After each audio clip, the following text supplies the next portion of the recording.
Good morning, everyone. Thank you so much for being here at 9 o'clock on a Saturday morning. That is dedication for those of you in the audience, and I'm really excited that you can participate with us in this morning and this afternoon's. I hope you stick around for all of it. Continuation of the State of the Field of Egypt in 2016.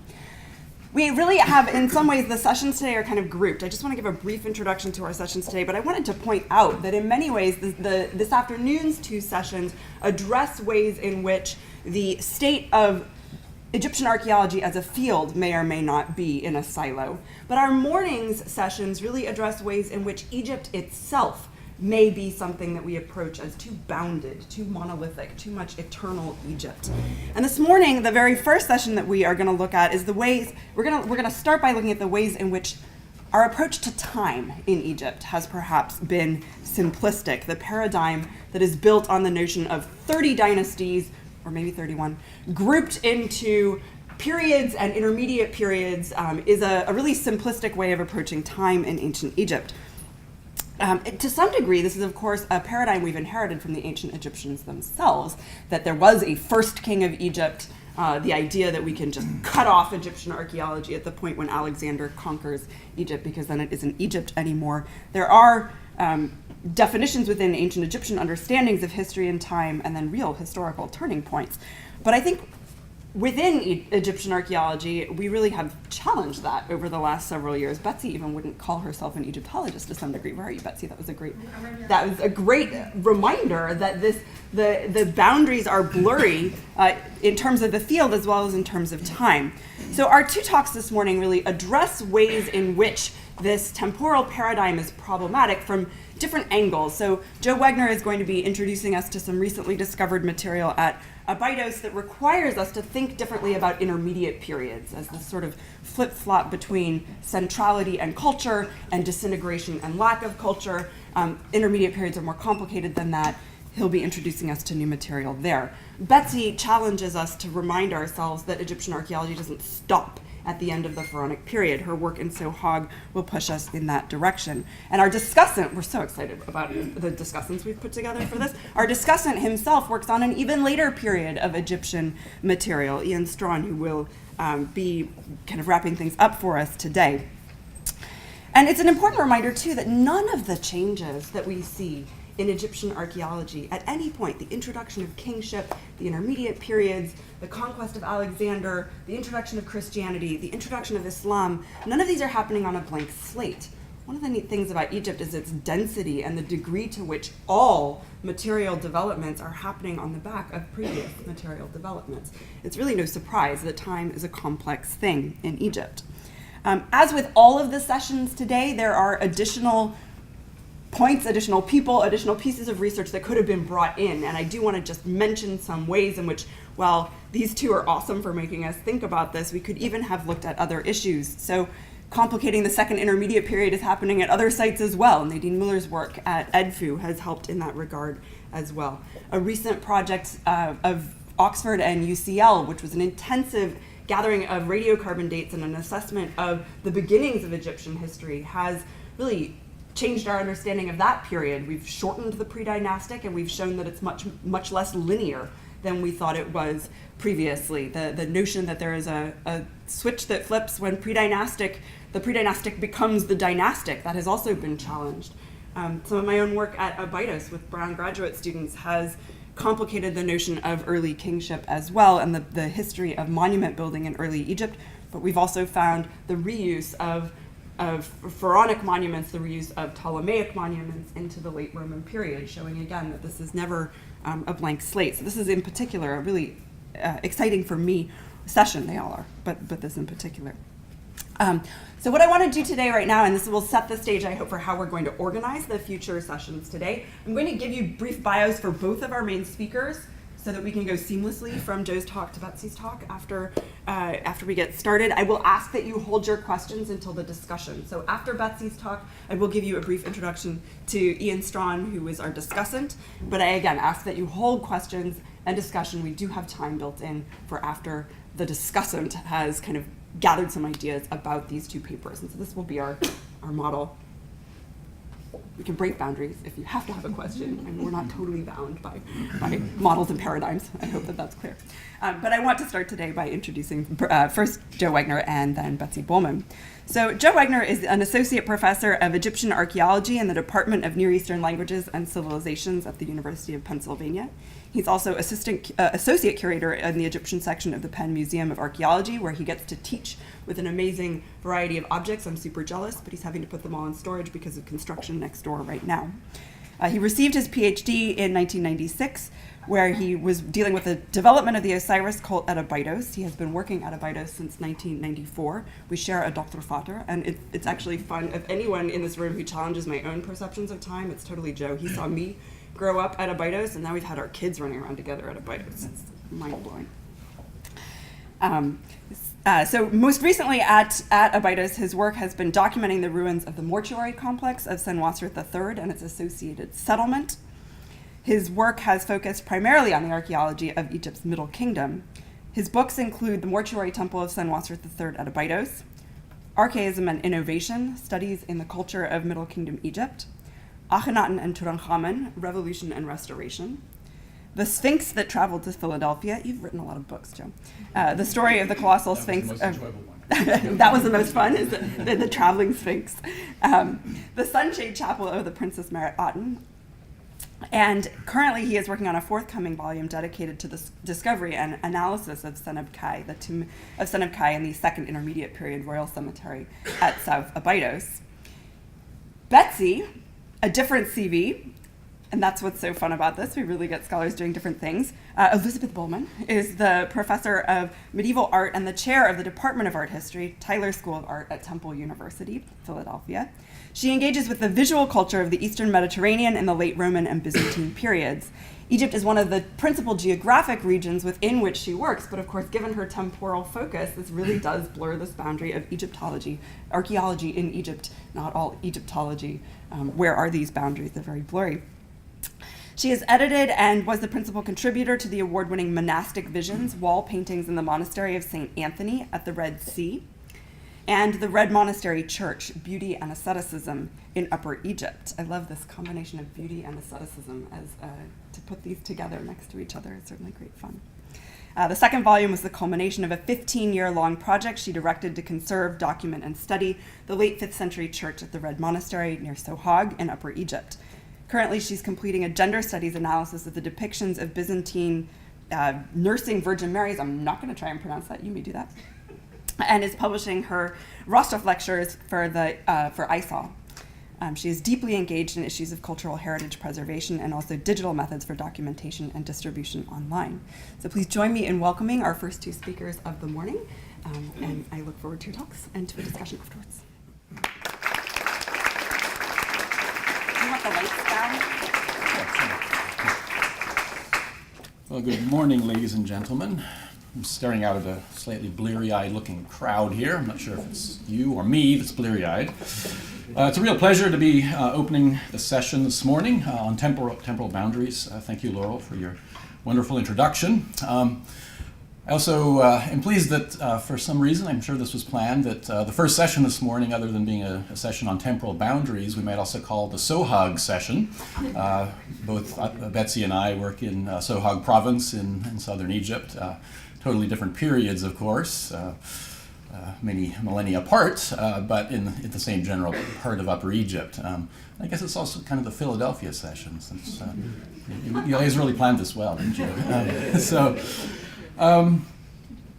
I don't normally read from a prepared script, but in the interest of sticking to time, I did prepare a script today, so I'm going to try to mostly stick to that, but I may diverge off of that here and there.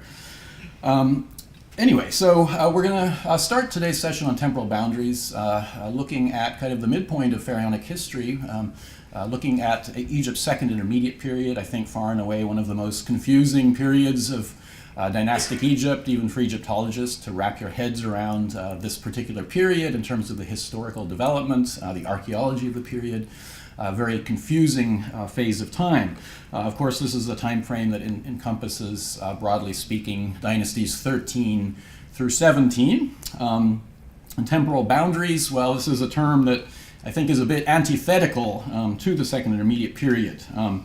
Despite the long efforts of scholars to impose a semblance of order on the era between the Middle and New Kingdoms, it's a phase of time where our understanding of political and social structures remains in a happy state of constant flux, influenced by new discoveries in the field. And this is a very dynamic period of research in ancient Egyptian archaeology.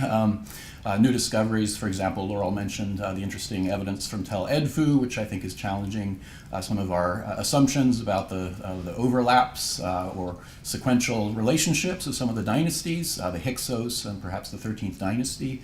I'll mention that briefly a little bit later. Also fascinating evidence from Tel Adaba. Of course, Tel Adaba, I think, is arguably the most extensive, best analyzed, and best published urban site in the Nile Valley from any period of Egyptian history.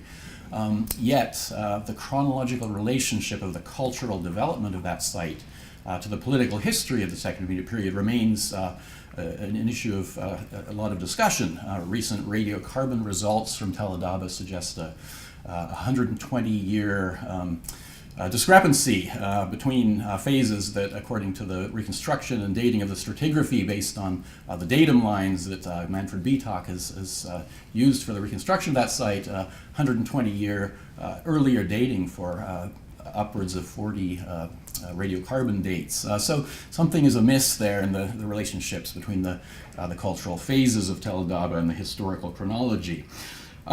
So really, for the end of the period, we have one wonderful, beautiful, solid historical boundary, which you see there in bold in the schematic on the left-hand side. I don't know if the lines are showing up very well on that chart there, but the events that are associated with the expulsion of the Hyksos by King Ahmose at the end of the Second Intermediate period. For this is, for the Second Intermediate period, I think really this is our most solid boundary, the transition from the fragmentary era of the Second Intermediate period into, of course, the rapid rebuilding and unification of Egypt under Ahmose and the beginning of the New Kingdom. Before this, everything is much more fluid, and understanding the internal development of the country, the impact of the inflow, the development in the northeastern Nile Delta, of the Middle Bronze to Levantine culture, as exemplified at Tel Adaba, and the various dynasties that compose this period. I think it is really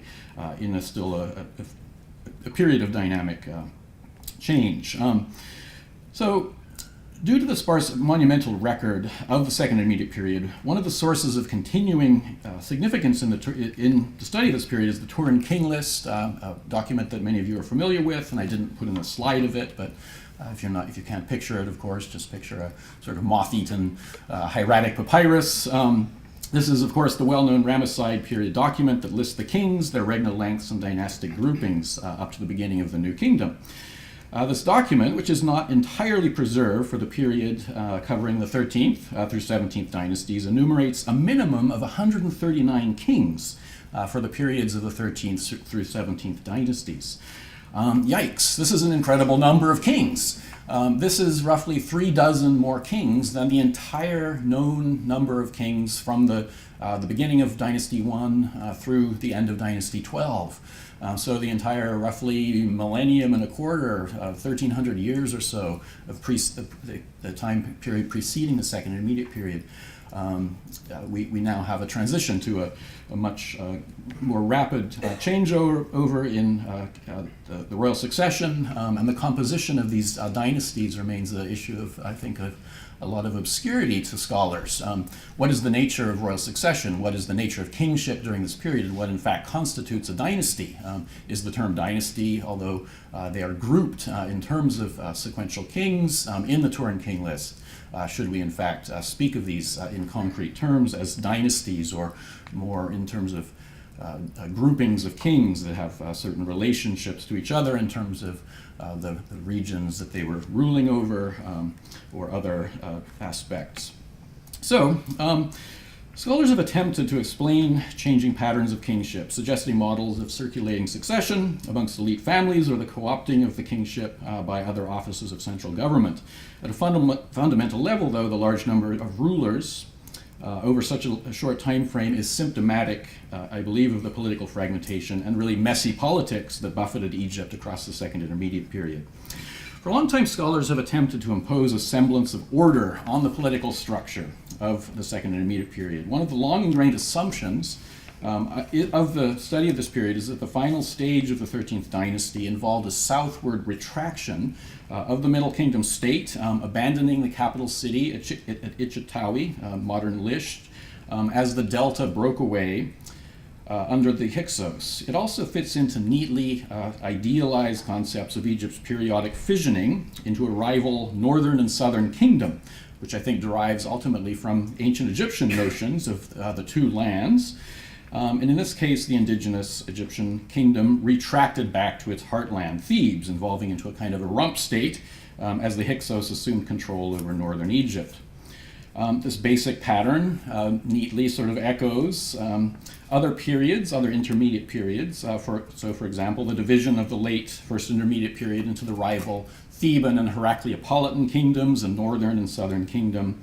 So in the case of the Second Intermediate period, the 13th dynasty gives way to this Theban succession of dynasties, the 16th and 17th dynasties, and the 17th dynasty it was which grew in power until it successfully challenged and then defeated the foreign interlopers, the Hyksos, to reestablish the political order, the Semitawi, or unification of North and South.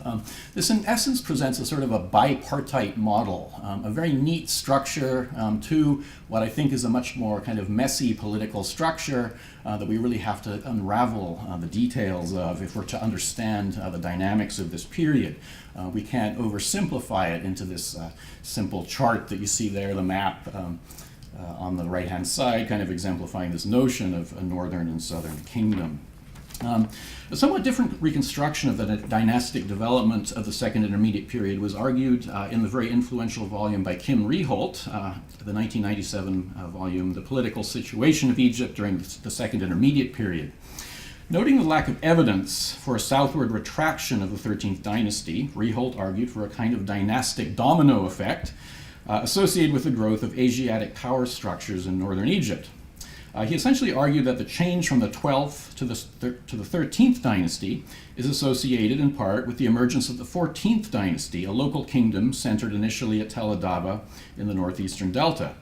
Dynasty 13 and 14 were entirely contemporaneous, but then the rise to power of the 15th dynasty, the Hyksos dynasty, ended the 13th dynasty. The power vacuum that was associated with the fall of the 13th dynasty in Upper Egypt was the catalyst for the emergence in the south of the 16th dynasty, centered at Thebes. Along with, interestingly, a theory proposed by Reholt, a short-lived group of kings whom Reholt argued to be or identified under the name Abydos dynasty, a lost dynasty, an unnumbered dynasty that disappeared from the later Manethonian tradition, essentially lost probably from the time of the Turan king list into later periods. So it was ultimately this southern kingdom, so the 16th and then the 17th dynasties, the Theban dynasties that emerged in control of Upper Egypt and who triumphed ultimately to challenge and ultimately defeat the Hyksos kingdom. Was the 13th dynasty the direct forerunner to the Theban kingdom that ultimately challenged and defeated the Hyksos, as traditionally argued in this kind of Middle Kingdom retraction model? Or did the end of the 13th dynasty in fact spawn the appearance of the 16th dynasty in the south, as Reholt suggested? What is the probability of these neat models of sort of a bipartite division of North and South, or this kind of domino effect with neat dynastic divisions, one dynasty giving way to another through time?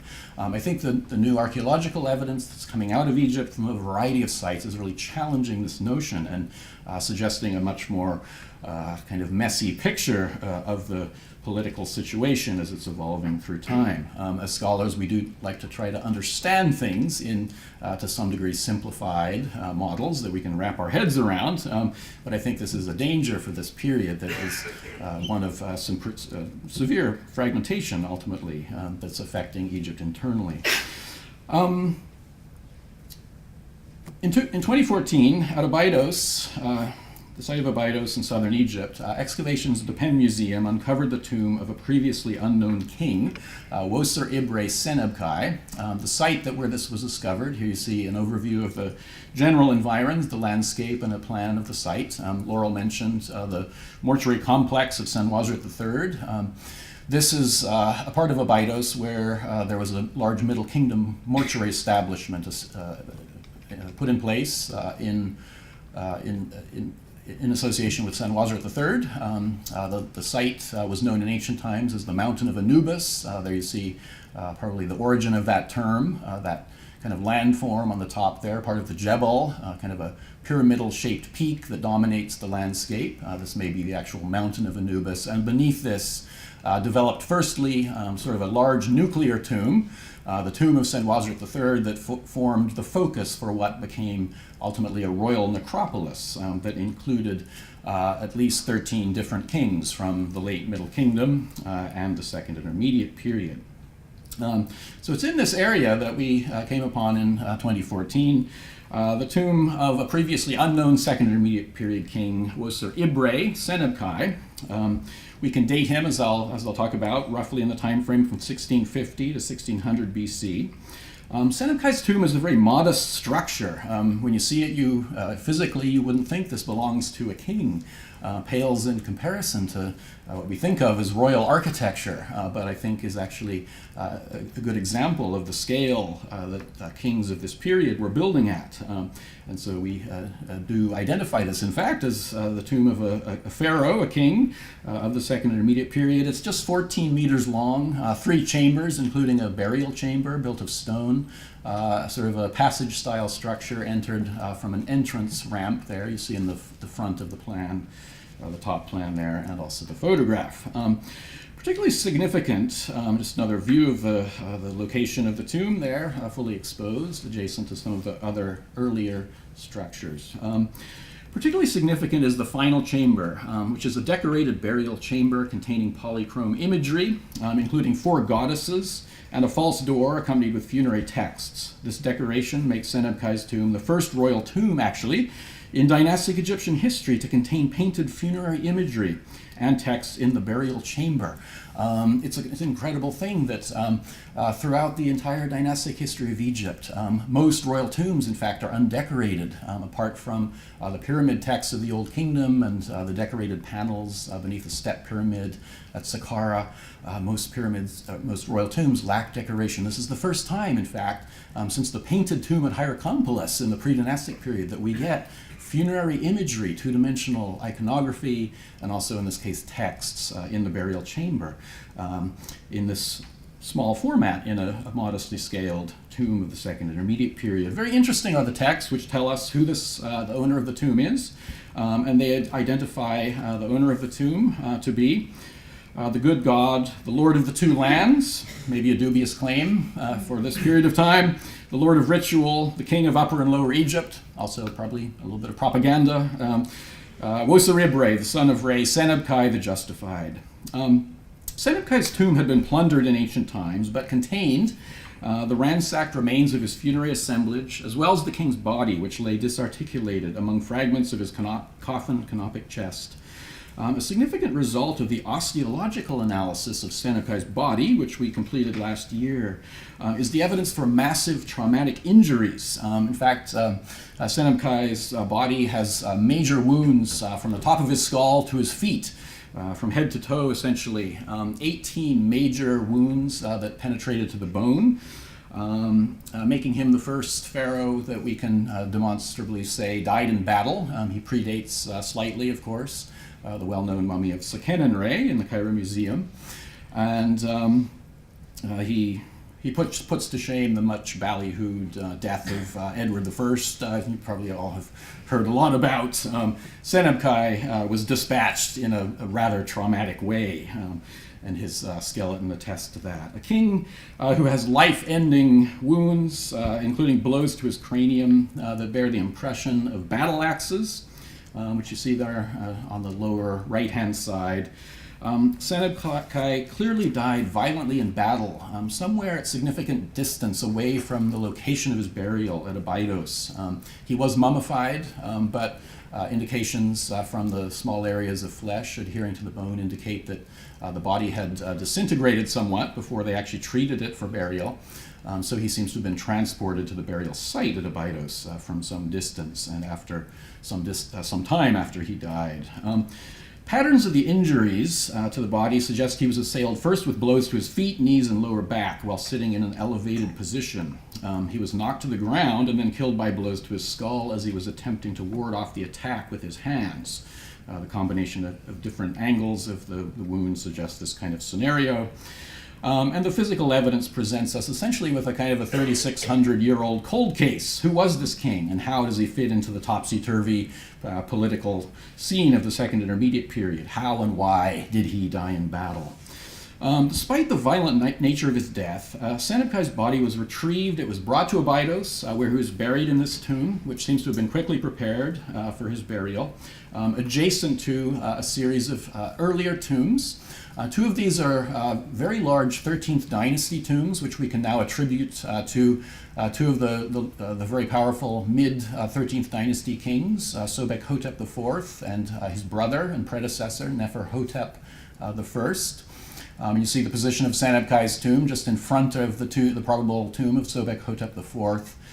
And one of the interesting aspects of the location of his burial site is that it includes not just his own tomb, but also 7 other tombs of comparable size and architectural style. You see the main cluster of them just a little bit north of the tomb of Senebkai there. So there is, in fact, a group of royal tombs here, or probable royal tombs. Excavation of these other tombs, adjacent to that of Senebkai, indicates that they also contained burial goods of comparable wealth and similar range of material. The date range is very close in time. And also, interestingly, the ones where we have retrieved human remains indicate a pattern of the burial of single individual mature males. I interpret this as probably a kind of a dynastic necropolis, a group of rulers. Senebkai may be the earliest one we know about in this sequence, so probably 8 rulers, perhaps in succession, who are being buried at this site. Despite the broader issues associated with the Second Intermediate Period, there's just a view of another one of these tombs. This one is actually larger than that of Senebkai. All of these, however, the other 7 are all anonymous. As you see here, they're undecorated. Senebkai is the only one that is decorated. Despite the broader chronological issues associated with the Second Intermediate Period, the approximate date of Senebkai can be linked to the Upper Egyptian historical sequence in a variety of ways. Let us now turn back to the Turin Canon that I mentioned.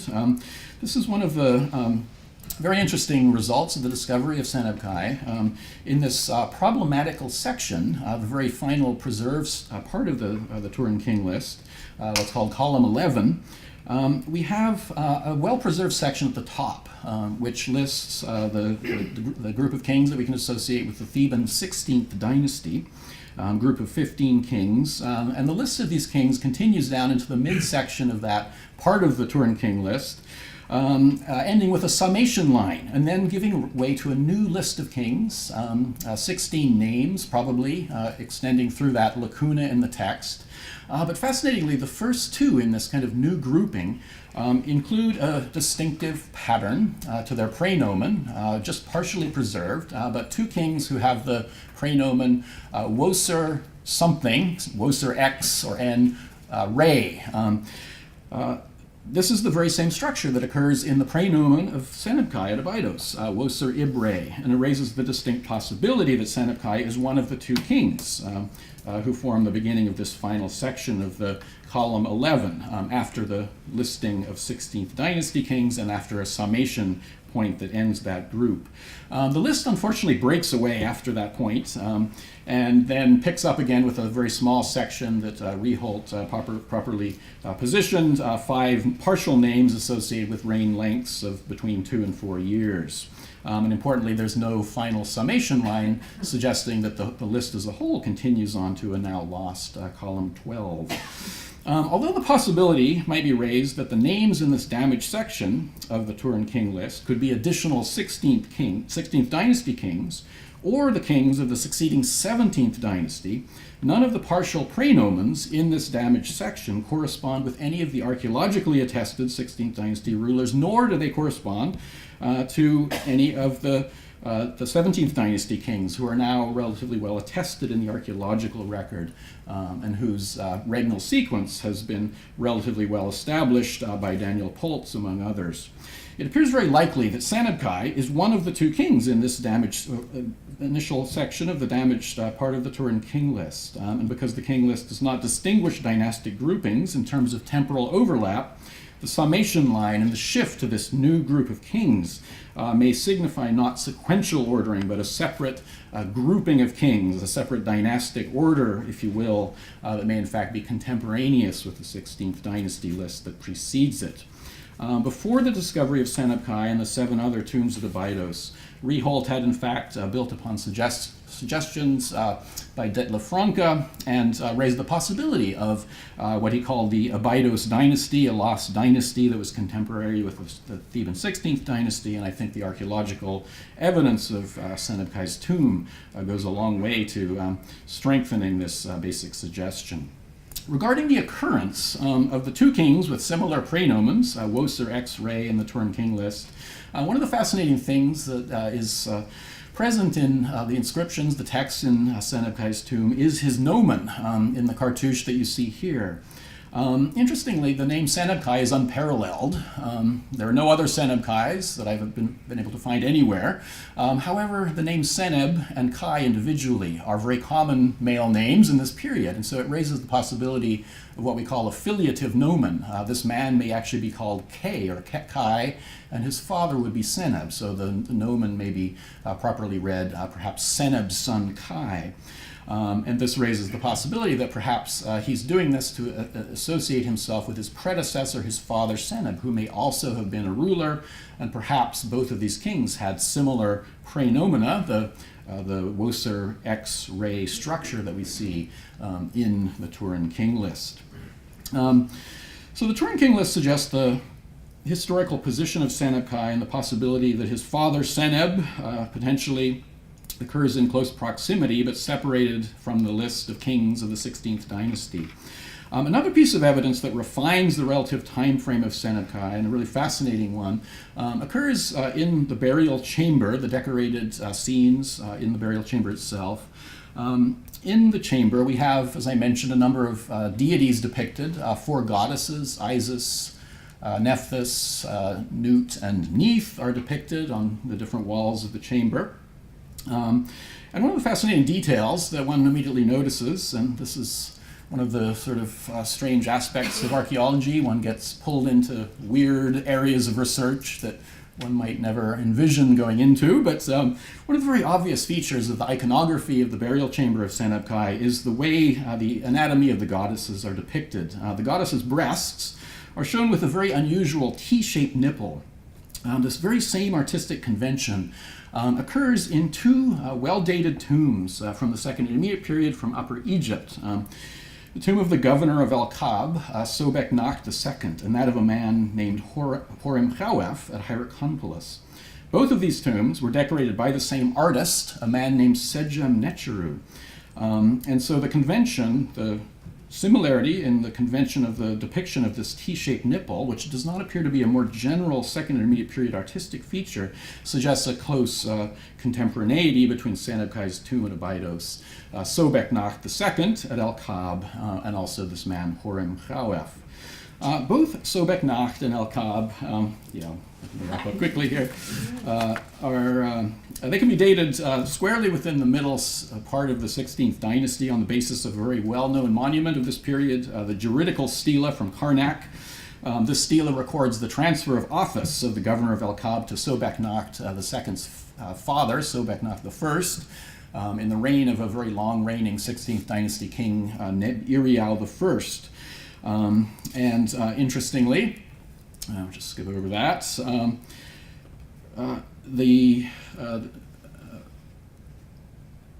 one of the relationships that can also be established on the results or connecting these tombs is a well-known stela now in the Metropolitan Museum that belongs to one of these very men, Horem Chawef, who has his tomb at Hierakonpolis, a stela that records his journey up northwards to the city of Ichitawi, the capital, the residence of the kings of the 13th dynasty, where he collected a statue of Isis and Horus and brought it back to Hierakonpolis. This stela has been extensively discussed, and many scholars have pointed out that the evidence of the Horem Chawef stela, the juridical stela, as well as the archaeological evidence from sites like Drabo Naga and others that have been excavated in recent years, suggests that in the south, the 16th dynasty, the Theban kingdom, in fact, may overlap significantly with the 13th dynasty.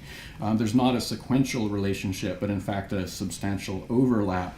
And many people have argued recently in favor of a kind of a separation of the South based on existing late Middle Kingdom administrative structures into an independent area.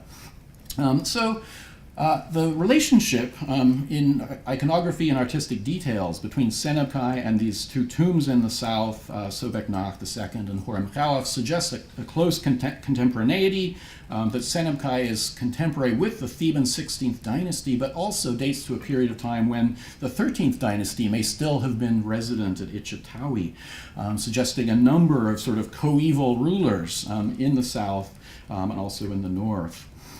Let me see, I thought I had another slide there, but I guess we'll just go back to this view. Senebkai's rather violent death in battle, I think, is itself testimony to the unsettled political situation and regional conflict of the Second Intermediate Period. Who killed him? It's a cold case that I don't think we'll ever solve, but that doesn't stop us from speculating, and possibilities abound. Was it rival Thebans, perhaps forces allied with the 13th dynasty who were still ruling it in Ichitawi? Was Senebkai somehow involved in military activities directed against the growing power of the Hyksos, perhaps in the 15th dynasty in the Delta during this time frame? These all emerge as reasonable possibilities. One of the other interesting connections that results in terms of the iconographic relationship between Senebkai and Sobeknacht at El Kab relates to a fascinating biographical text that was uncovered during the work of Vivian Davies a number of years ago in the tomb of Sobeknacht, a fascinating fragmentary biographical text that records Sobeknacht's involvement in repelling what sounds like a major invasion of Upper Egypt by a coalition of Nubians under the direction of the king of Kush. This force included Nubians of Kush, of Wawat, Medjai, and also people from the land of Punt. So assembled from such a diverse group of southerners, it seems to essentially amount to kind of a really major attack on Upper Egypt, which I think is, again, symptomatic, an indication of the internal fragmentation and perhaps the perceived weakness of Upper Egypt during this time frame. In light of the close contemporaneity between Senebkai and Sobeknacht II, in whose tomb this biographical text occurs, could this Upper Egyptian king, Senebkai, also somehow have been involved in warfare on the southern frontier? Another possibility. So far from fitting into nice, clean-cut historical models, the new evidence from Abydos discoveries in the Royal Cemetery there, amongst other emerging discoveries, are really adding to a picture of complexity, political fragmentation, in a really sort of a dynamic, evolving situation during the Second Intermediate Period. We can hope for many more such unsettling discoveries in years to come as we wade into the messy politics of one of ancient Egypt's most troubled eras. Okay, thank you. I think I've gone on a little bit too long.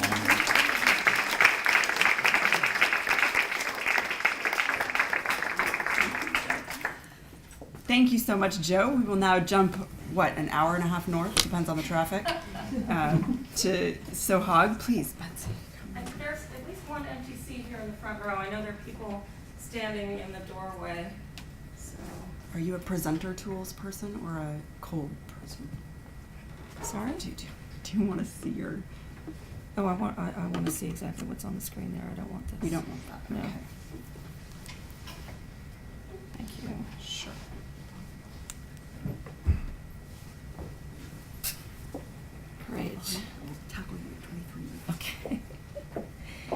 All right, I'm honored to be here and not only to be part of this workshop on breaking boundaries, but to be part of the SOHUG Philadelphia session.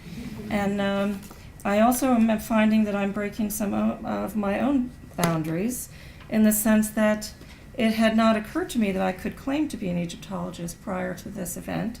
And I need to give that notion some thought. So thank you all very much. The dry sands of Egypt have protected not only pharaonic remains, the traditional focus of Egyptologists, but also an exceptionally great number of early Byzantine ones.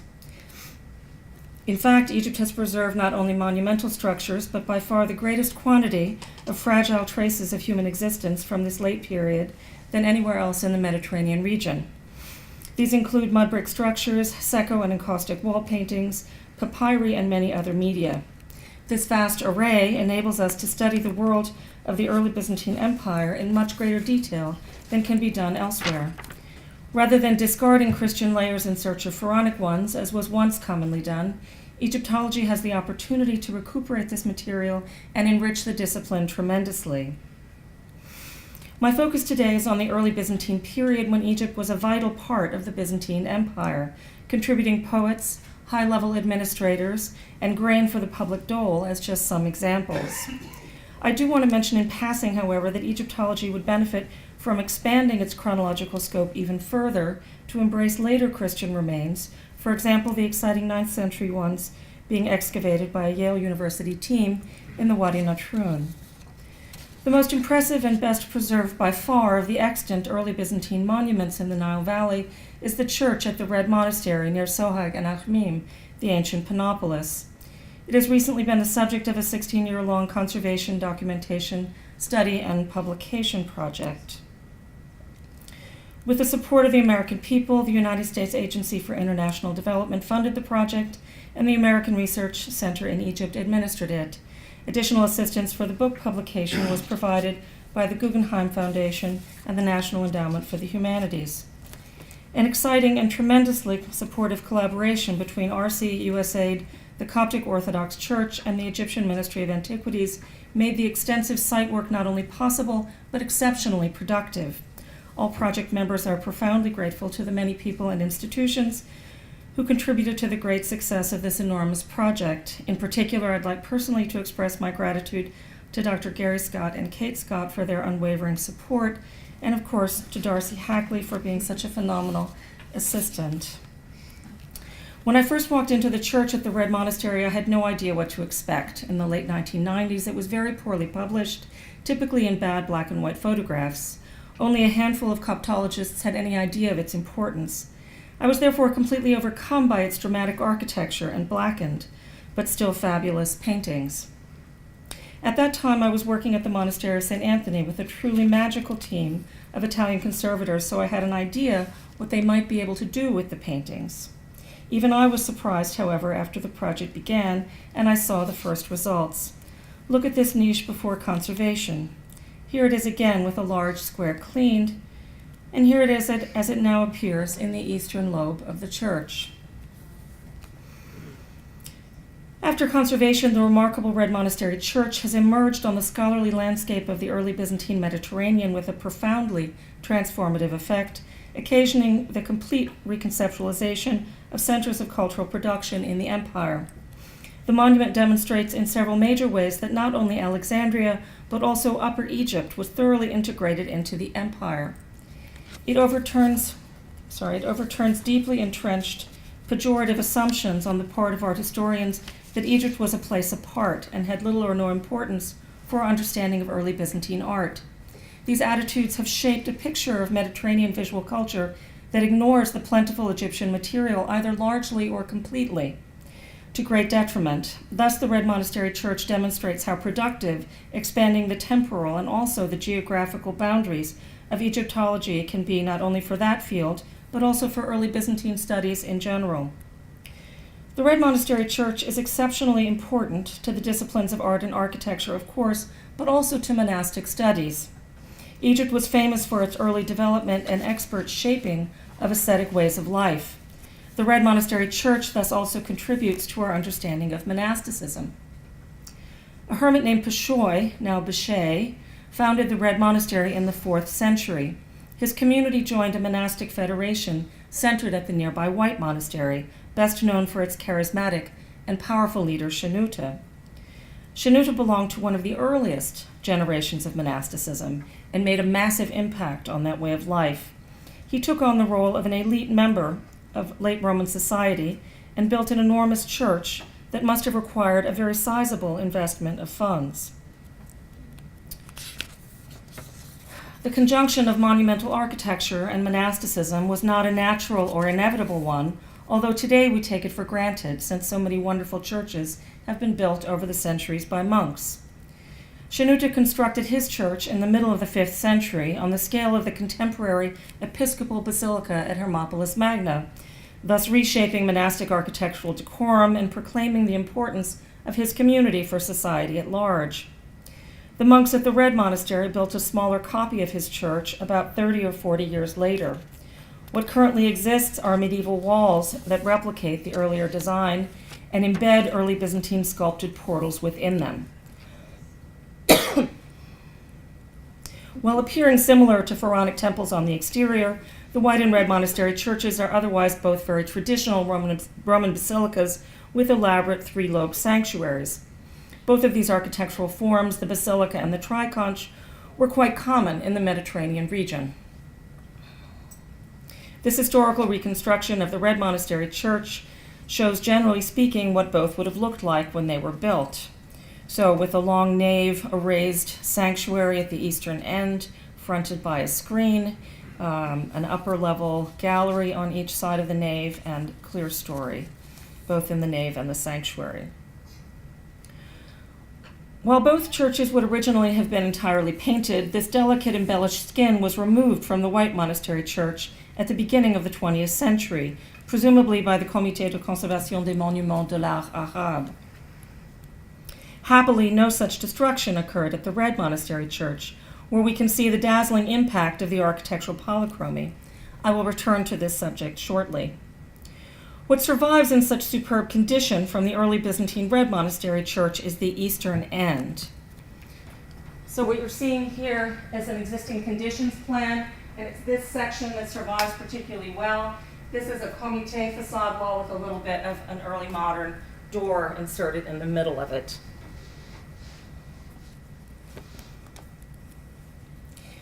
So this is a view of the facade wall of the triconch with its painted sculpture. And the dramatic 3-lobed space itself. This laser scan view permits us to see the triconch from below the floor level, and of course it captures the space far better than traditional photography can possibly do. The 3 deep curves of the lobes rise in 2 levels of niches articulated with freestanding columns, compound pediments, trompe-l'oeil pilasters, and the like, and tablatures separate the registers. The semicircle of the plan is replicated vertically, framing the semidomes. They enclose the viewer in a dynamic space that can only be fully appreciated from inside. They quote elite Roman architecture, such as this fountain building at Jerash, shown on the left. The magnificently articulated wall surfaces of these 2 monuments are very similar. What we see at the Red Monastery Church is a tripling of the usual apse for a basilica, which typically has 1. The Shenoutean Federation deployed architectural types familiar from aristocratic monuments in cities not originally found in desert monasteries. Like Shenouta's competition with structures such as the Episcopal Basilica at Hermopolis Magna, the Red and White monasteries used aristocratic architectural types to assert the authority and social centrality of their communities. Our dating of the church is based on Dale Kinney's very convincing stylistic attribution of the architectural sculpture to the late 5th century. The Red Monastery triconch includes 3 major phases of painting and a 4th comparatively minor one, all created between the late 5th and 6th or early 7th century. The evidence for the short time frame is based on the very small amount of soot between the layers. There is surprisingly little of it. As Susan Harvey has magnificently demonstrated, from the 5th century onward, incense played an important role in church services. Given its greater expense in antiquity, I doubt that it was used quite as liberally as it is now, but its residue nevertheless would have accumulated relatively quickly. All of the Triconch paintings were likely done within a century because such a small amount of soot is between the layers. With the exception of the last campaign, which was very small in scope, the first 3 phases of work were monumental endeavors that would have taken a considerable amount of expertise and funding to create. They attest to the continuing wealth of the monastic community. All of these paintings are either tempera, also called secco, or encaustic. Unlike the technique of fresco painting, in which pigments bond with the damp plaster, in secco and encaustic they're applied to a dry plaster surface, making them much less durable than frescoes. Astonishingly, these layers of paint and plaster at the Red Monastery extend from the floor to the top of the clerestory windows. Stylistically, the paintings of the 3 major phases vary considerably, including illusionistic and also stylized renderings. They add a tremendous amount of exciting visual data to the corpus of Egyptian Christian wall painting and to the known body of early Byzantine wall painting more broadly speaking. The most distinctive component of the second phase, of course, is its ornament. The artists used bright pink and green encaustic as well as tempera paints. As mentioned earlier, the architecture of the Triconch sanctuary was elite. Its polychromy was also. Only the buildings of the wealthy had intense coloristic effects. The complete surface coverage and bewildering array of ornament expressed an empire-wide aesthetic preference for variety, contrast, and color. Modern scholars call this aesthetic the jeweled style. Other examples of lavishly colored and patterned interior decoration survive in the sturdy medium of mosaic, as here. The second phase paintings in the Red Monastery Church demonstrate other clear ties to decorative programs elsewhere with figural representations. For example, this depiction of Moses receiving the law. Remnants of third phase ornamental painting that once fully covered this scene still partially obscure this. And you can see that in the curly white bits over the robe of Moses. That's the later third phase ornament. The Moses iconography is very similar to that found in other major churches from this period, for example, in Ravenna and Sinai. These aesthetic and iconographic parallels to monuments throughout the empire do not indicate that Upper Egypt was dependent on these other centers. To say that they influenced this one is to give them primary agency and to imply passivity and lack of creativity on the part of the White Monastery Federation and its closest urban center, Panopolis. Instead, the commonalities indicate that this part of Upper Egypt was an active participant in early Byzantine culture.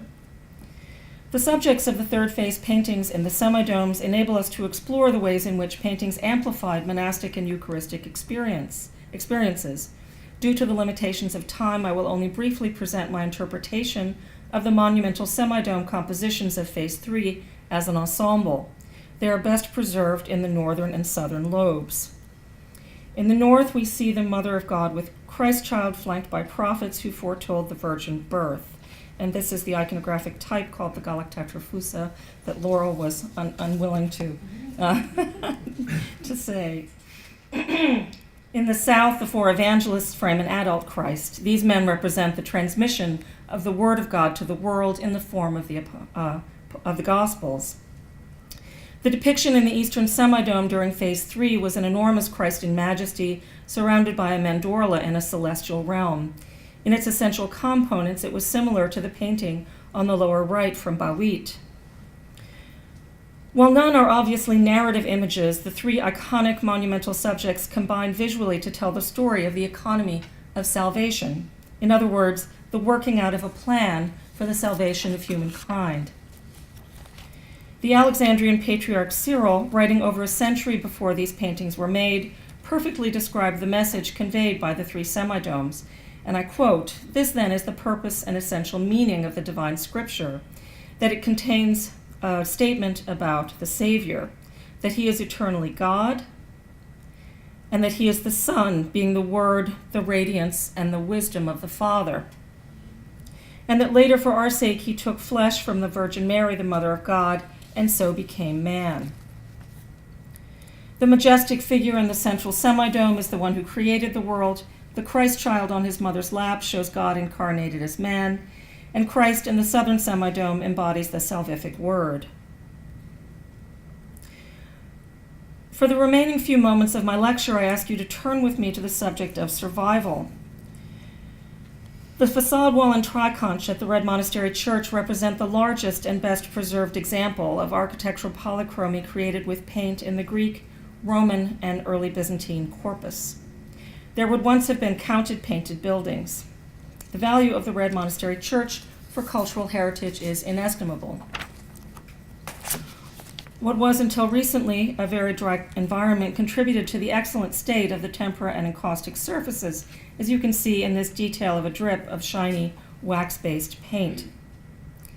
As Cédric Meurice discovered, the delicate painted surfaces at the Red Monastery also still exist because they were for centuries largely covered with brick walls, built up against them at some point in the early modern period.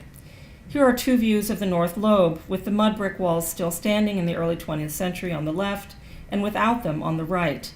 It seems most plausible that the monks made these walls not to protect the paintings, which by then would have been blackened, but because of concerns about cracks in the semidomes.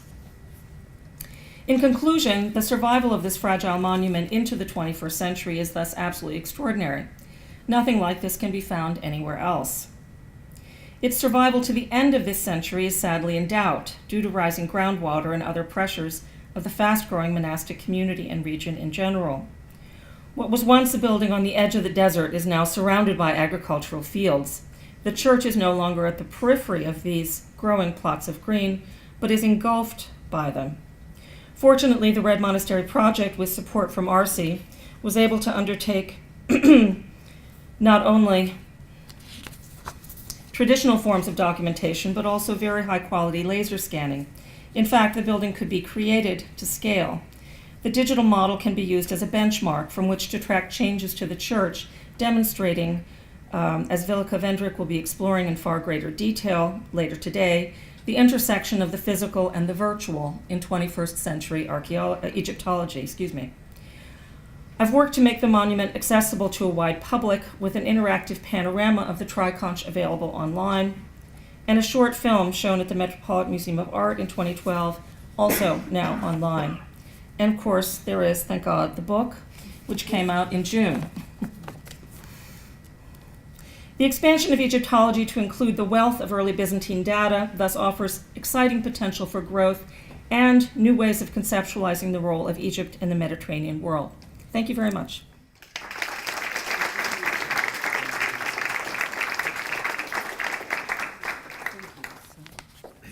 You're going to be playing the film in here during the coffee break. Yep. Okay, so that film will be playing in here during the coffee break, and I encourage you to bring your... It's a different, actually, what's going to be playing during the coffee break, excuse me for interrupting you, No, of is course. Of the fly-through of the digital model that the laser scanner created for us. It's much more interesting than the film. Good, excellent. I would like to invite Ian, if Ian could, where's Ian? Come up. I'll give you a very brief introduction. You have to find your own. There's so many loading things. Ian Strawn is here to offer us some concluding comments about these two talks, themselves temporally disparate in topic. Ian himself has been at Brown for a decade or more. His own work and research, as well as his teaching, really focuses on the archaeology of the Muslim world. This started with his graduate work at the University of Chicago and has continued here. Sadly, we are losing him to the University of California at Irvine, where he will continue to develop his work looking at the materiality, the relationship of texts and material in the Muslim world, since Egypt, of course, is currently largely Muslim and has been affected by the Muslim conquest in the 7th century. I think you're a perfect person to further break the temporal boundaries that we're exploring here today. Thank you, Laurel, and thank you both for these wonderful presentations. My job as commentator could be is really easy and could take absolutely no time. All I have to do is say, wow. We all need to take a trip to Sohag and visit these sites. But I'll do a little bit more than that. Because one of the things I want to suggest in my comments is that both of these talks do more than just make the facile argument that we need to pay more attention to understudied periods. Rather, one of the things that they point to is that we as archaeologists, but also historians, philologists, love to devise periodizations. That is just one of the things we absolutely have to do. We love to critique them, we love to adjust them, defend them, compare them to others, and fetishize them overall, right? But heaven forbid that we actually want to break them or discard them. But I think that's in some ways what we're being pushed to do in both of these talks. And one of the ways in which I think that is happening, and Joe in particular has indexed this, is by thinking about the relationship between those edict periodizations that we as scholars bring to it, whether it's those of us in archaeology and we're using our stratigraphy to guide us, or those in history who are using their texts to give them a sense of what those periodizations, or the art historians who are using many of the aesthetics and changes in style and stylistic periodizations to think through it. And how do we then take those edict periodizations and put them into relationship with the emic periodizations, those that are coming out of the cultural context in which we're studying, whether they be those very traditional notions of dynasties and kingdoms, the kind of larger imperial periodizations that we often see, and certainly for me, coming from a perspective of the Islamic world, this notion of the Jahiliyyah, right? This period of ignorance that is, a broad swath, and then there's everything after, right? And we have these senses of demarcation. And we could even throw into that some of the more edict periodizations that are emic periodizations that are climatological in the way in which they are being understood by those cultural groups that we are studying. So I push us all to kind of think about how we deal with that tension and the way in which these two talks have done that. One of the things that I had the privilege to do in my time here at Brown has been to teach a course in the Egyptology department, and it was called Egypt After the Pharaohs. And one of the things that I struggled with when I was designing this course is, do I want to teach it in terms of kind of temporal periodizations and move from kind of, the Greco-Roman to the Coptic and on into, Mubarak and afterwards? Or did I want to do it thematically and take it on through a number of different diachronic themes? Ultimately, I went temporal. I went kind of that linear temporal model. But I think if I were to teach it again, I would actually try and do it on some of the diachronic themes, many of which were signaled in these two papers. Right. First and foremost, that Egypt was not isolated, and it was always being connected with other. At any one time, was being connected to other periods. Particularly in the past, obviously, it's hard to be connected with things in the future, though there was a lot of future orientation. And it was contextual, right? And when do those temporal influences map onto other kinds of geographical influences? And so it'll be interesting to see how that plays out in some of the future papers. One of the other temporal themes that definitely comes up for me, diachronic themes, is monuments, right? The absolute trajectory of these monuments and the attention that we often have to aesthetics. And both of these papers really bring us into those realms. A third diagram, spirituality, right? And what are those relationships? And I think that there are really interesting ways in which these two papers can be put into conversation with each other, and with that, those notions of the afterlife and divinity that cross those kinds of temporal boundaries. And one for me, which I thought was really interesting, because it has such a relationship to the contemporary period, is that of power and authority. So I don't know, how many of you have actually been to the 6 October Panorama Museum in Medinet Nas? What? Oh my God, you guys have to go. You have to go. So years and years ago, there was actually this mural outside of it when you were on the street that watched the procession of the Egypt, and I wish I had an image. I know I have one somewhere, and if anyone has one, I would love it, of watching from, this kind of panorama movement of, the Egyptian army from, pre-dynastic times all the way up to, the 1980s, right? It was instituted by Mubarak. It's gone now. I don't know what happened to it, but... We used to have it on school books, on history school. Oh, if you can get me an image of it, Monica, I would be ever so grateful. But fortunate for all of us, the recent news coming out of Ahram Weekly is that there's going to be a new military panorama opening soon. In conjunction with the digging of the Suez Canal and the work in Cantara. And so I'm just going to share with you, there's going to be a visitor center, a bookstore, souvenir shop, and a cafeteria. The two buildings will be displaying a panorama of Egypt's military history from ancient Egyptian period to the modern era, similar to that 6th of October war panorama in Medinet Nas. What I'm hopeful is that they're not going to hire the same North Korean architects that they did for 6th of October, because a design has not yet been selected, but suggestions are welcome. The panorama building, Abdul Maqsood told Ahram Weekly, will not only include a display of Egypt's military history, but will also have a research center and a digital library of documentary films, manuscripts, books, and photographs relating to Egypt's military history, right? So already, Sisi's been thinking about how to integrate his role within this long temporal stream. There's more to it if anyone wants a link to that story. So keep this in mind. This is going to happen in probably very kitschy ways that will be really interesting for the anthropologists among us. But what I want to end my comments on is I think we will truly be able to say that we have broken boundaries in the temporal periodizations of Egypt when I can offer a course of this nature with the course registration number for Egyptology, and some of you may already know about this. Anyone who doesn't should definitely Google the meme, but I just want to share this with you. Listen, we are Obama. We are Egyptian women. You are listen Obama. Shut up your mouth, Obama. Shut up your mouth, Obama. CCS. Morsi no. All right, I will leave it at that. So thank you both to our presenters, Joe and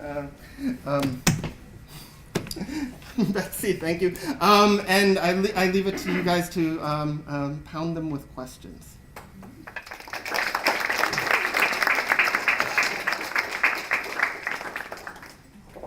All right, I'm up here only as an MC to call on people as we get our discussion going. We don't have a ton of time. We have some time. 15 minutes should be. I do, Ian, I will start because I'm at the podium. Ian, you brought up a really interesting issue, and I think it's something I would love to explore, which is this issue of teaching and whether or not we teach and we structure our teaching in a chronological fashion or a thematic fashion. And this is something I certainly have struggled with a lot myself, and I'd be interested to hear about the rest of you as well, who are teaching, whether in museums or in classrooms, about Egypt and what problems we run into when we take either one of these approaches. I know that I also run into my own lack of expertise. Egypt is huge, right? The time span covered is enormous. What am I actually comfortable in? It's only a few periods within Egypt. But I run into that either temporally, whether I structure my teaching chronologically or thematically. I run into sort of my own lack of ability to cover this massive amount of material here. Who teaches thematic or you teach thematically? Well, no, I actually mix it up. Mm-hmm. So I have a Tuesday and a Thursday class. Mm-hmm. Tuesday is chronological, Thursday is thematic. Okay. So I've skirted the issue by doing both. But how else does it work? So do you deal with your themes then within the framework of chronology, or do you bust up chronology when you're dealing with themes? The themes are loosely linked to chronology. If something starts in a certain, for instance, in the Neolithic, I start on Thursday with a theme on stone use, but that runs then diachronic. Yeah, sure. So yeah, so it's kind of combination. Do you find that the students feed off that? Does it work well in the classroom? They are very confused. Yeah, sure.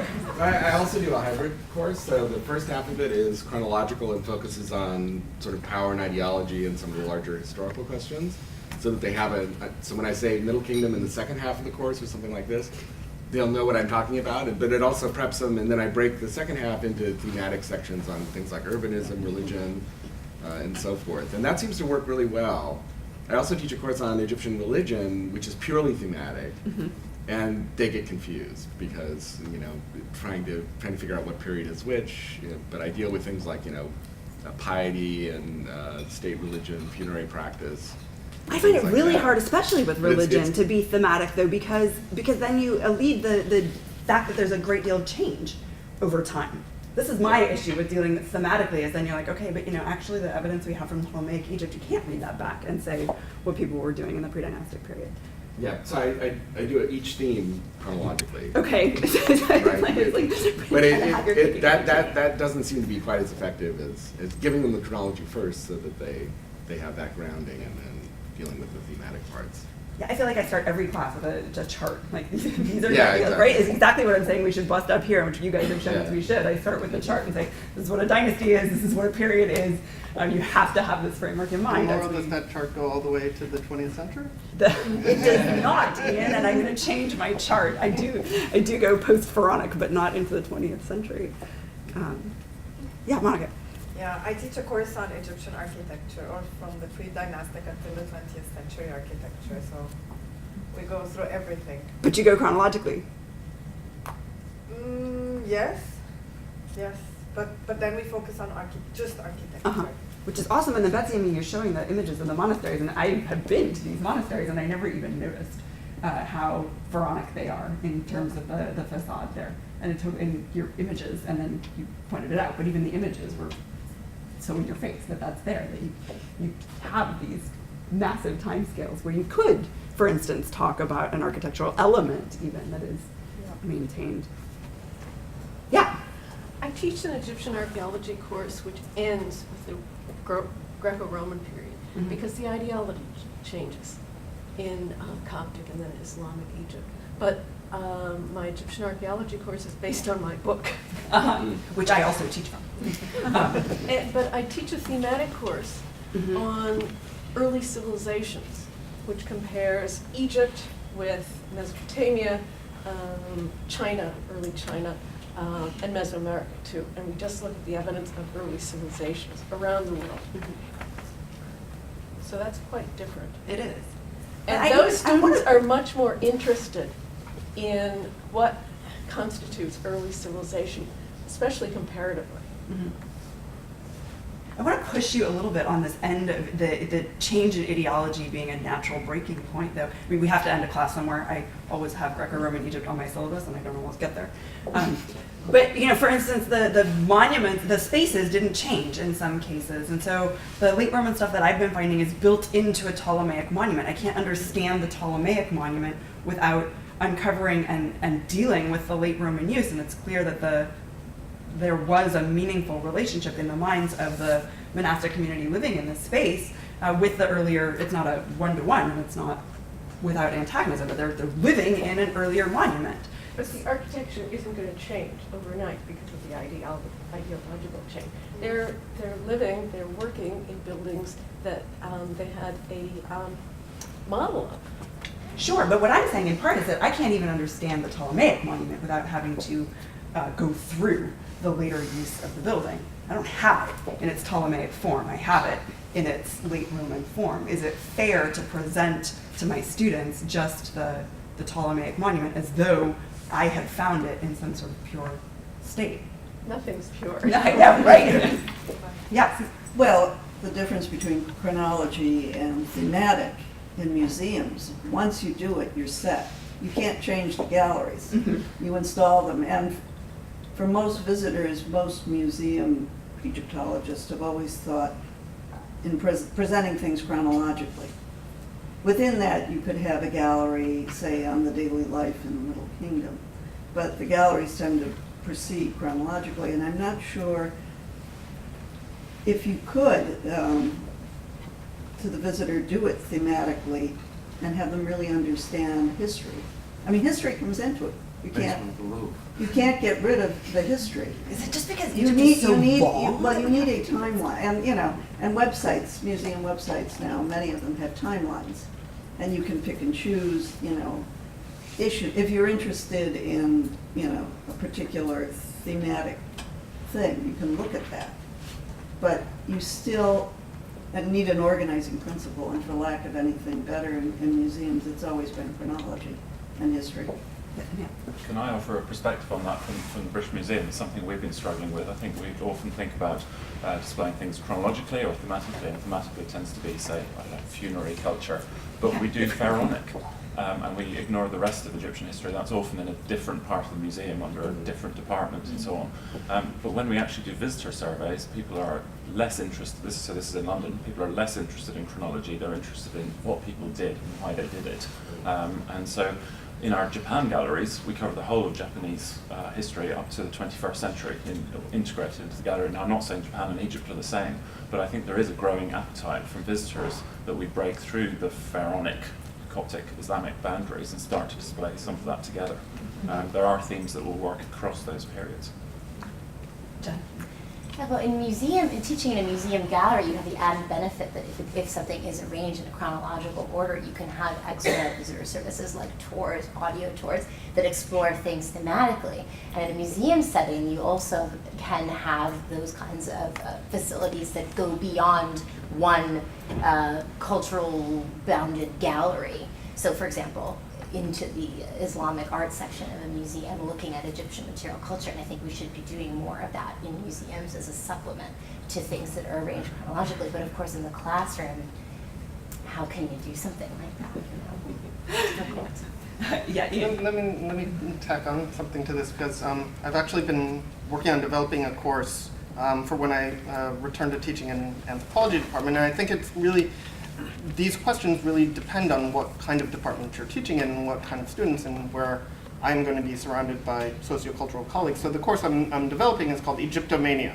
And it's actually looking at the ways in which, or it's more of a historiographical course on, you know, the archaeology and study of Egypt. But, you know, the Pharaonic period is obviously plays a huge part, but that is, you know, for me only, you know, 50% of what my interest is in, because I will be talking about, you know, contemporary Egyptian literature, whether it's Naguib Mahfouz or whether it's, you know, the process of, you know, building the Egyptian Antiquities Service and its many later variations. Several of you have used the term Coptic as the period immediately following Greco-Roman, and I just want to say that I'm not using the term Coptic for anything before the late 9th or 10th century. Arieta Papakonstantinou has shown absolutely unambiguously that Coptic church authorities after the Arab conquest, in fact, a little while after the Arab conquest, created a history for themselves according to which they were always ethnically Egyptian, they were always Miaphysite. Some of you know that doctrinal position as monophysite, and it's just complete hogwash. So try to break that particular aspect of the periodization.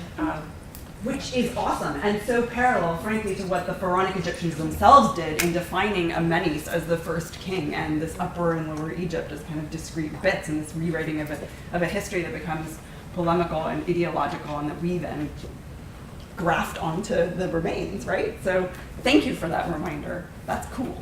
I feel like your insight. I wanted to go back to what Joe was talking about, which is the importance of messiness, and not hiding that. I actually once gave a lecture called The Celebration of Messiness, because it's not just in chronology, it's really across the board, that if you try to do away with messiness, you get oversimplification. So I very much celebrate what you were trying to do, and I think we should do more of it. Problem again in relation to teaching is that it really confuses students. They really don't like that a bit. a lot of my students are also history students, and they get, as I said, very confused if something is not chronological. But I think it's more important, even if you start with a very basic chronological overview, then go and upset it, because it's important that they learn that. So. I agree with you, and I think up until this point, we've mostly been hearing from the side of the podium, or those of us who teach, whether in museums or in the classroom. And I know we have many students in the room, and I would actually be really interested to hear from the students what you have found in approaching Egyptian archaeology has been a good or a problematic, and why approach to this issue of time and change over time. What classes have worked for you and not, and how? Well, you're setting yourself up, Laura. I know. It's okay. It's good. Vilika, just by celebrating messiness, she just affirmed me and the state of my office, so I can take some criticism. Yeah. I suppose I'm just a first-year master's student. I don't teach or anything like that. No, that's great. But you'd have to wonder if, there's a necessity to chronology in a certain way, but you have to wonder if, like, digital humanities and the internet is not a way to start exploring thematic relationships. And so if there are a way to say, okay, so now we have these chronologies and we have the concept of piety, if there's not some way for students to then show and use examples from different periods to make a point, so to be able to sort of use archival material online to then make an idea, and that might help understand the kinds of relationships that you want to have. If you want for students to be thinking thematically, there needs to be a way for them to almost do it themselves, and it's just an idea. No, it's a good idea to return some agency to the students. Yeah. I don't know where I fall in this student versus whatever spectrum, but I think the process of breaking down this periodization kind of has to be incremental. And I think what we're seeing today is a good start, in that the nature of the evidence that most people with interests who are here in the subject matter here is that we almost are required to momentize by virtue of the fact that our evidence, our corpora, are very spotty. We have to make these slot these sometimes very broad chronological or stylistic leaps into a nice, neat order. But I think possibly, as opposed to just sort of looking at the whole spectrum of history, trying to, let's say, all try to become people who can handle the Neolithic through the current government in Egypt, rather starting to actually embrace the messiness of individual periods that we have, that we recognize, and work out from there, as opposed to just sort of trying to kind of chisel down the boundaries that do exist between the periods, rather embrace the messiness and let that sort of carry us through. Because otherwise, speaking to the teachers and students, really, professors can't write messy syllabi, students don't like messy syllabi. And so it kind of has to follow kind of one has to tread lightly a bit and think about where the breakdowns are happening, or else we go back to sort of a primeval mess. The primeval soup out of which things grow. Emily, you were. Yeah. One thing I think that's also, in terms of the teaching, there's also a difference there between undergraduate teaching and graduate teaching. And I think that's one of the big things. And a lot of undergrads, it seems that they're conflicted. They like, I think, as Neil was saying, I think the popularity of social history of these the themes is there, and they want to embrace that. And then you throw them into Egypt and the chronology, that you just see them sinking, and you throw them the chronology to try to get them, give them a framework, give them something to do. Whereas with graduate seminars, I think, as Nick said, the messy, that's where it gets really interesting when you have 5 or 6 grad students, or 10, depending on the size of the program and how lucky you are. Then you really get into those debates. So I think that's also something that's hindered us in terms of offering courses. And at the risk of sounding like I'm plugging a product, but there is an online platform called ChronoZoom, which I was introduced to very briefly. It was developed by Microsoft, actually, but it's now they set it free in the world, and I think it's run by Berkeley now. And it actually allows you, you can probably find it, it started as a a big history project, but in fact you can create whatever size timeline you want to. So maybe in terms, we tried to think of ways that we could use this for teaching, and at the time it was in development, but this might be something that's of interest for student projects, especially if you want to explore a theme over time. The idea is that you can capture images and anything that's online, you create links to them, and you build your own chronology. You create a private account. The ones that are good enough, they have a public website. So in fact, it can be part of this bigger, as you can see now, it's entirely a Berkeley project. So it's something to. Cool, I didn't know about it. That's fun. I'd just like to add about chronology, that chronology is a fundamental building block of archaeology.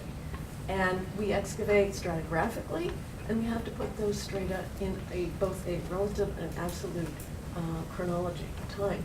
But it's when the archaeology, when the strata get messy in terms of data that you find in strata that you don't expect to be there chronologically, that's when it really gets interesting. Interesting, but difficult. And I mean, I think this is a problem that many of us are finding within Egyptology. It's not just complicating the intermediate periods, but the regionalism of Egyptian material culture is much greater than we had recognized. And so drawing analogies, matching up stratigraphic relationships even within dynastic Egypt between sites is not nearly as straightforward as we had thought. So even this neat chronology in the sort of centralized times probably needs to be dealt with, which gets us back to messiness. And I don't know, I agree with some of you that this need to have a chronology for students is really acute. And I remember even as a graduate student myself how frustrating I found Near Eastern archaeology in comparison to Egyptian archaeology, precisely because the number of cultures and the nature of the chronology was much harder for me to deal with. But if the neatness of Egyptian chronology is itself a chimera, then where does that leave us, really? Well, the other issue there is not just students, but also general public. Yeah, 100%. Because the messier we get, the less convincing we sound. Interviewers hate scholars anyway because we never give a straight answer. And that just gets worse this way, of course. And then they edit our interviews so it sounds like we gave a straight answer and you have to apologize to all your colleagues. Yeah. But no, I think this is a huge problem. And actually, I'm hoping that this is something that will become part of the bigger discussion this afternoon, and that I think even you helped us towards this yesterday, Stuart, by mentioning the Nefertiti possibility that Nefertiti is buried behind a wall in Tutankhamun's tomb, and the popular interest in ancient Egypt, and how responsible are we to our the popular interest that's quite broad in Egypt. What is our relationship to the media is a big one. And this issue of messiness is, you're right, doesn't work well with the aliens are much cleaner. It's much yeah, right. Yes. Can I just add something else? Absolutely. Picking up on Vilica's point, we had an argument recently at the British Museum when we were redoing the labels in our sculpture gallery. The senior management, directors and so on, wanted us to remove reference to dynasties from all of our labels. Now, as Egyptologists, we fought that, but it's interesting to think, do the public actually care if an object is Dynasty 18? What does it mean to the vast majority of people? Now, it's on there, so we're happy. It's something to think about. And then picking up on Betsy's point, while I fully agree with Coptic as being a problematic periodization designation, we had a similar battle about 10 years ago about our gallery, which has some so-called Coptic material in it, and the argument being put forward to us was that this is what the public understands, and this is also what the Coptic community in London would want. So that's just to show you some of the things that come up. Not to say I agree with that, but it's an issue. No, that's interesting. Give me just a second. I'm going to get to Ian first. Sorry. Just to make a similar kind of point, I mean, I worked in the galleries at the Oriental Institute Museum for 8 years, and I never once had a visitor ask me about chronology. You should do surveys. Yes, Jim. Part of that has to do with how your museum is defined, too. British Museum I think is defined differently than the Metropolitan Museum. Metropolitan Museum is the Metropolitan Museum of Art. And the approach to the objects is always primarily fundamentally artistic. So in the Egyptian galleries, for example, there was a policy to limit the explanatory text so that people interact with the object aesthetically. It may be different in British Museum depending on how you fundamentally define your mission. If it's education, then obviously labels are much more important. What's really interesting is what has happened in the Turin Museum with Christian Greco as its new director, where in a record time they redid most of the exhibits and really focus on context, archaeological context. So they put the Jebelain, the very famous Jebelain paintings, on square pillars with a big blurry photograph of the Nile Valley behind it, as if you're looking out of the Saf tomb into the Nile Valley. They put together things that were found in one tomb, approximately in the way it was actually found, reconstructed from old photographs in that tomb. And it's a really interesting way of looking at material. As an archaeologist, my heart just starts beating wildly. It's great. I think that's excellent, but it's just worth mentioning this. The polar opposite to that is the new Egyptian displays in Munich, where it's displayed as a contemporary art museum. It's a concrete box and very little information, and I felt Egypt wasn't there at all. But you did look at the objects differently. Yeah, I would imagine. Yeah. As a person who took more Near Eastern classes than Egyptian archaeology classes, one of the problems I see with Egyptian chronology is that it's so disconnected from the rest of the Near East. Like, I always have to go back and like think, okay, what was happening in like Dynasty 11 in the rest of the like Mediterranean or Anatolia or I don't know, Mesopotamia. So I think that's one of the problems. It's a huge problem, and I don't quite know how to overcome that because we don't use the same terminology, and Joe is mentioning the stuff that's happening in Tel el-Dabba. I mean, Tel el-Dabba we've always known is really important for keying Egypt into the broader Mediterranean chronology, but if we can't even nail down Tel el-Dabba, then and you're right, and that problem then reinforces the notion that Egypt is somehow separate because it becomes so much more difficult to bring it into conversation with other things. I think that's a really important point. Yeah. Oh, and in terms of museums and public messaging, at the Hearst Museum of Anthropology, we were grappling with how to deal with it. We could have an encyclopedic collection shoved into a small area, but we went with completely just anthropological themes for the reopening. And so Egyptian objects are juxtaposed with ethnographic objects from around the world, also in other archaeological, because that was, in that case, we thought the messaging of helping the public understand anthropology was more important than encyclopedic chronology. But it's very hard to find those links. It does get messy, but then I think the public likes that chance to kind of interpret it in their own perspectives too. I'd suggest maybe on the museum case, it's the technology that can help break down some of these barriers. So if you're forced to install the objects in a certain way, whether it's the touch tables or the smartphones or whatever is sensitively designed so it's not competing with the art, but that allows the visitor to wander through the gallery from a thematic perspective, a chronological one, or almost any one of a number of pathways that could be designed. So how you bring that into the classroom is another challenge, and whether that's going to lead to interactive headsets and getting you out of the classroom. We're not quite there yet, but VR. But the museum case, I think there are more options now, and you're not locked into a black or white scenario. But one thing I do take from sort of this whole general discussion to wrap up is that none of us seem to feel that chronology is the point in and of itself any longer, and that we are not trying to do in our classrooms, in our museums, in our archaeological work is simply to establish a sequence of events or developments in time. We think of chronology as a necessary backbone in order to discuss themes.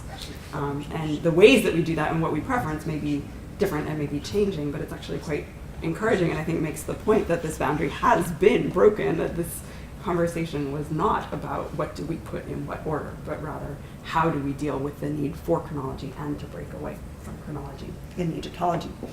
So I think this was a really productive and really helpful start to the morning. Thank you all for participating.